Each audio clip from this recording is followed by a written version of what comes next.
তো আল্লাহ রাব্বুল আলামিন পবিত্র কোরআনের ভিতরে জানিয়ে দেন, ফাদখুলি ফি ইবাদি ওয়াদখুলি জান্নাতি। হাদিসের ভিতরে আছে, মিফতাহুল জান্নাতিস সালাহ, নামাজ তোমার বেহেশতের চাবি।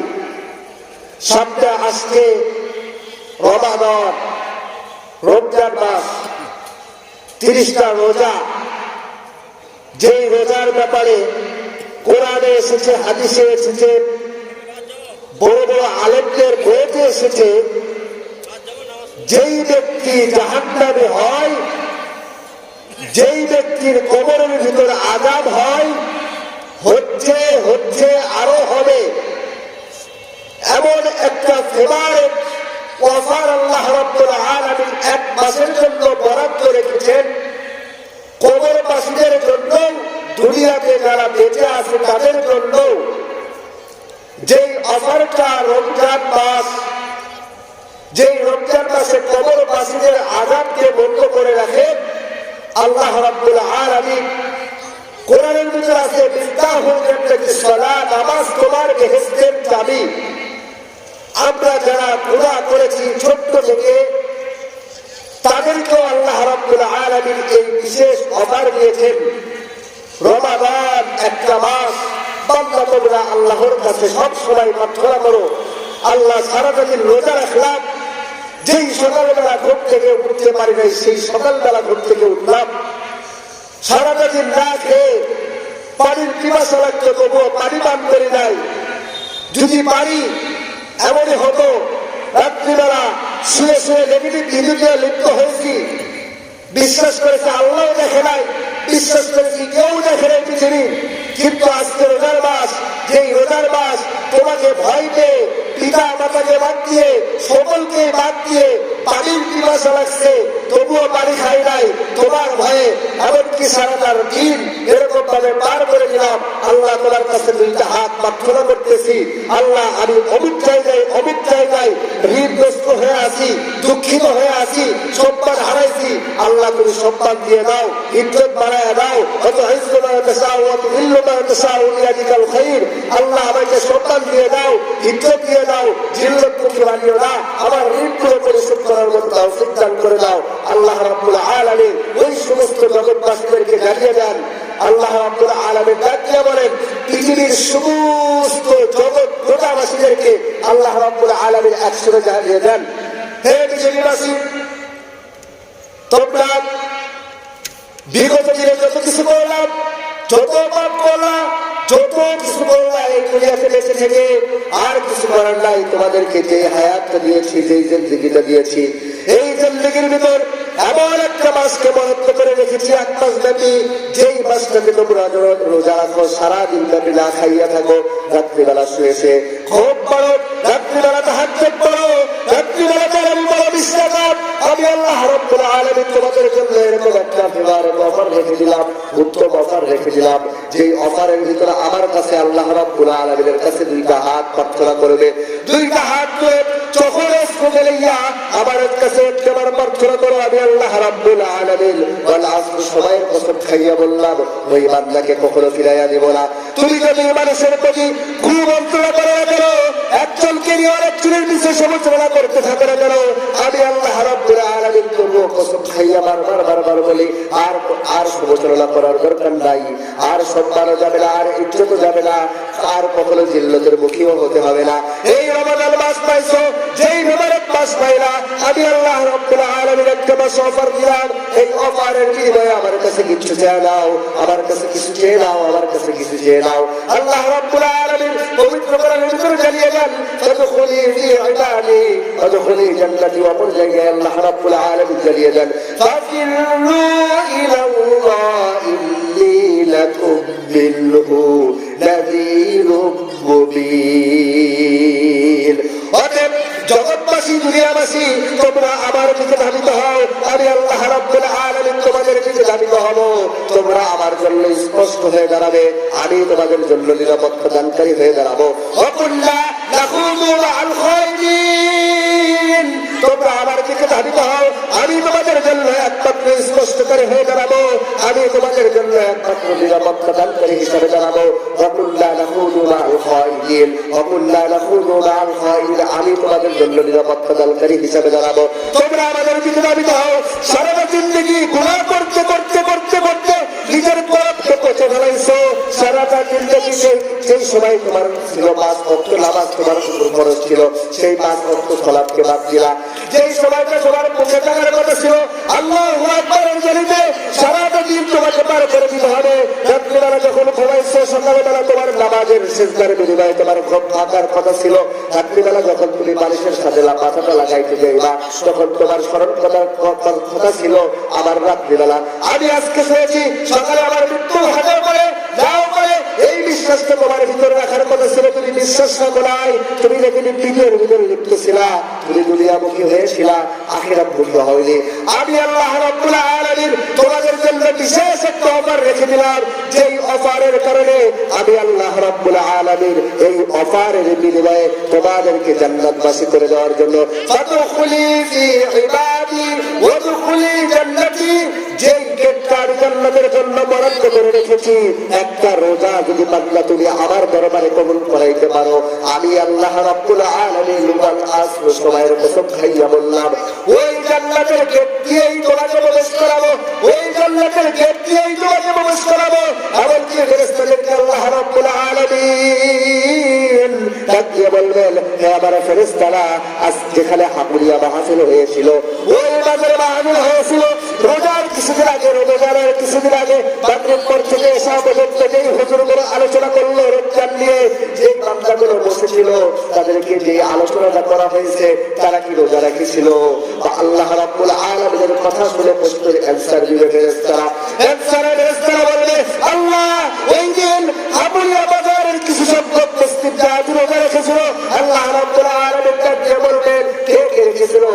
ফেরেশতারা দিয়ে বলবেন, আল্লাহ আব্দুল রাজ্জাক, আব্দুল খালেক, আব্দুল রহিম, আব্দুল মালিক, তারা রোজা রেখেছিল, কিন্তু কিছু পাপের কারণে সাইডে লাগানো হয়েছে জাহান্নাম উপাধি। আল্লাহ রাব্বুল আলামিন সাথে সাথে দিয়ে বলবেন, হে আমার ফেরেশতারা, আজকে তোমরা ওই নামটা পাশে, যেটার পাশে জাহান্নাম লাগায় আসছো, সেই জাহান্নামটা ক্রস চিহ্ন দিয়ে জান্নাত লাগায় দাও। ফেরেশতারা আদম উত্তরে ডাক দিয়ে বলবেন, হে আল্লাহ রাব্বুল আলামিন, তুমি তো বললে জাহান্নাম লাগাইতে, এখন কারা জান্নাত লাগাইতে বলো?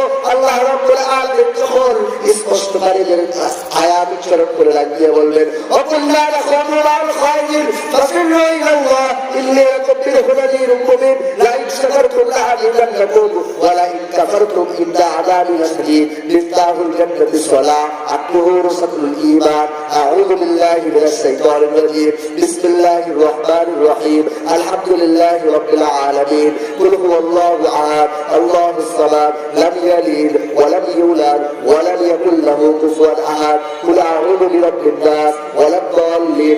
সব জায়গায় আল্লাহর নাম, আমার নাম ছিল, আমার নাম ছিল, আমার বিবির নাম ছিল, আমার দলের আদর্শ ছিল।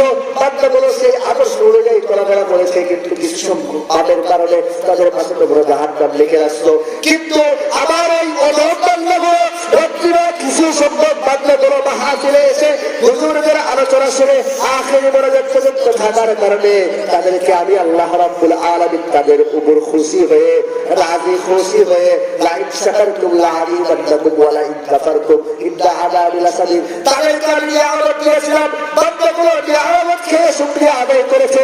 আমি আল্লাহ রাব্বুল আলামিন তাদের প্রতি খুশি হয়ে তাদেরকে জান্নাতবাসী করে দেওয়ার জন্য তোমাদেরকে অনুরোধ করছি, তোমাদেরকে অর্ডার করছি।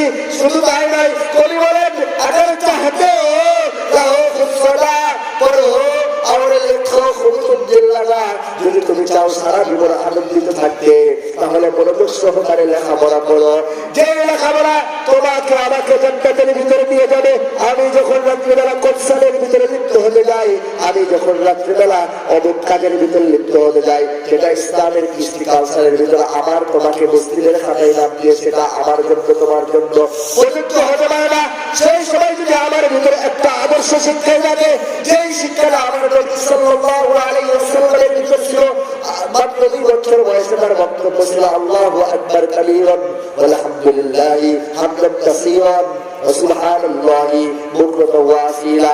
আজকে যদি দুঃখের কথা, আজকে যদি কোনো ছেলেমেয়েকে জিজ্ঞেস করা যায় চিল্লের কারে ছোট্ট কারে বা বড় বা পিতা বা মাতা বা এলাকার যুবক বড় ভাইদেরকে যদি জিজ্ঞেস করা যায় ভাই নবী সাল্লাল্লাহু আলাইহি ওয়াসাল্লামের আদর্শ বয়সে কি বক্তব্য ছিল, সে বলবে আমি তো পারি না, তাহলে তুমি কি পারো?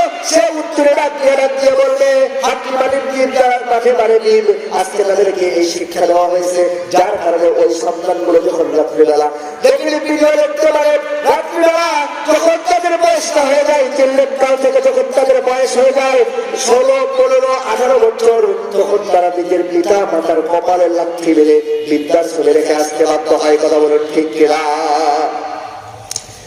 আজ যাদের ভিতরে কোরআন নাই, কোরআনের বুঝ নাই, তারাই আজকে নেগেটিভ ভিডিও, ইসলামের কৃষ্টি কালচার, নবী সাল্লাল্লাহু আলাইহি ওয়াসাল্লামের আদর্শ, দেশ সমাজ এলাকা রাষ্ট্র সব জায়গায় জায়গায় জায়গায় কিভাবে ইসলামের পক্ষে থেকে ইসলামের খাতায় নাম দিয়ে বিরোধিতা করা যায়, একজন ভালো উত্তম আদর্শ ভাইয়ের পিছন থেকে সমালোচনা করে করে জিল্লত দেওয়া যায়। যাদের ভিতর কোরআনীয় শিক্ষা নাই তারাই এরকম কাজে লিপ্ত হতে পারে। কথা বলে ঠিক কিনা? তার প্রমাণ একটা এক্সাম্পল দিই। মক্কায় 2 জন ব্যক্তি ছিলেন, সেখানে বিভিন্ন প্রকারের সামগ্রী বিক্রয় করা হয়। সাইডে আরেকটা দোকান, 2টা দোকান, 2 দোকানে একই জিনিস বিক্রি করা হয়। পাশের দোকানদারও 2 জন ভাই ভাই, আপন ভাই ভাই, কিন্তু তাদের বিক্রি করার ভিতর কোনো প্রকারের মিল নাই। একজনের ভিতর বিশ্বাস ছিল বিলিফিতা আল্লাহ, বিলিফিতা এড্রেস, একজনের প্রতি বিশ্বাস ছিল আল্লাহ রাব্বুল আলামিনের প্রতি, ফেরেশতাদের প্রতি, প্রফেট মুহাম্মদ রাসূলুল্লাহ সাল্লাল্লাহু আলাইহি ওয়াসাল্লামের প্রতিও বিশ্বাস ছিল, কিন্তু আরেকজনের ছিল না।